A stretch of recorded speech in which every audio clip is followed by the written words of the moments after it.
हरे कृष्णा। श्रीला प्रभुपाद की जय। आप सभी का स्वागत है मेरे इस चैनल पे। मेरा नाम ज्योति है। आप सभी भक्तों के श्री चरणों में मेरा प्रणाम। आज हम इस वीडियो में परिवर्तनी एकादशी, पार्श्व एकादशी या वामन एकादशी के बारे में चर्चा करेंगे। युधिष्ठिर महाराज ने पूछा, हे जनार्दन, भाद्रपद के शुक्ल पक्ष में कौन सी एकादशी आती है? इसका महत्व क्या है और इस दिन कौन सी विग्रह की पूजा करनी चाहिए? भगवान श्री कृष्ण ने कहा, हे राजन, भाद्रपद के शुक्ल पक्ष को आने वाली एकादशी को वामन एकादशी, पार्श्व एकादशी या परिवर्तनी एकादशी कहते हैं। ये विशेष एकादशी अत्यंत पुण्य प्रदान करने वाली है और भौतिक बंधन से मुक्त करने वाली है। इसलिए इसे जयंती एकादशी के नाम से भी जाना जाता है। यह एकादशी इतनी पवित्र है कि इसके महत्व का श्रवण करने मात्र से व्यक्ति पूर्व जन्म के पापों से मुक्त हो जाता है और जो निष्ठापूर्वक इसका पालन करता है उसे अश्वमेघ यज्ञ करने का फल प्राप्त होता है। इस भौतिक संसार से मुक्त होने की कामना रखने वाले प्रत्येक व्यक्ति को इस पार्श्व एकादशी का पालन अवश्य करना चाहिए। हे राजन, इस एकादशी व्रत का पालन करने हेतु व्यक्ति को वामन देव की विशेष आराधना करनी चाहिए। ऐसा करने से वह ब्रह्मा, विष्णु और महेश वह तीनों की पूजा कर लेता है और मृत्यु के बाद निसंदेह वह श्री हरि के धाम को प्राप्त कर सकता है। ये वही दिन है जब चातुर्मास के दौरान योग निद्रा में शयन करते हुए भगवान श्री नारायण करवट बदलते हैं। इस प्रकार वामन एकादशी का महात्म दर्शाने के पश्चात भगवान श्री कृष्ण ने वामन एकादशी की कथा कहना प्रारंभ किया। त्रेता युग में एक बलि नाम का दैत्य राजा था।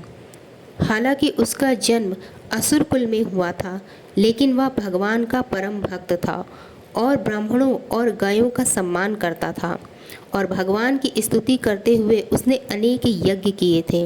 अपने पुण्य कर्मों से अर्जित शक्ति के माध्यम से एक बार उसने स्वर्गलोक के राजा इंद्र को पराजित कर दिया और स्वर्गलोक पर अपना अधिकार स्थापित कर लिया।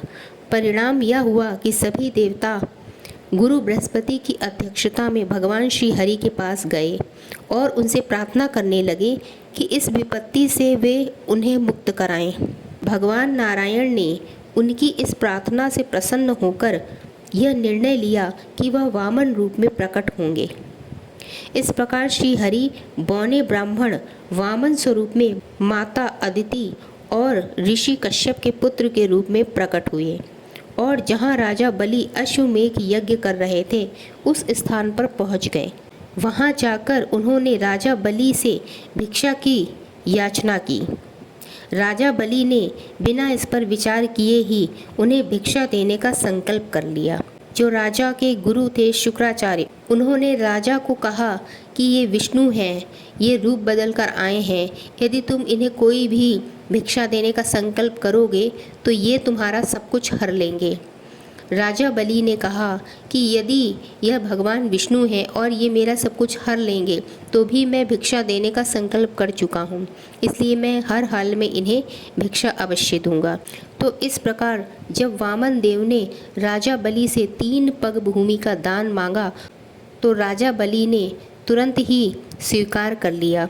जब वामन देव भूमि नापने लगे तो उस समय उनका शरीर विशालकाय होने लगा। एक पग से उन्होंने स्वर्गलोक, सभी ग्रह, नक्षत्र, ब्रह्मांड को नाप लिया और दूसरे पग से पृथ्वी लोक और नीचे के सभी लोकों को नाप लिया। उसके बाद वामन देव राजा बलि से बोले कि हे राजन, आपने मुझे 3 पग भूमि दान में देने का संकल्प किया था, अब मैं अपना तीसरा पैर कहाँ रखूं? इसके बाद राजा बलि ने विनम्रता पूर्वक भगवान से कहा कि हे भगवान, आप अपना तीसरा चरण मेरे मस्तक पे रख दें।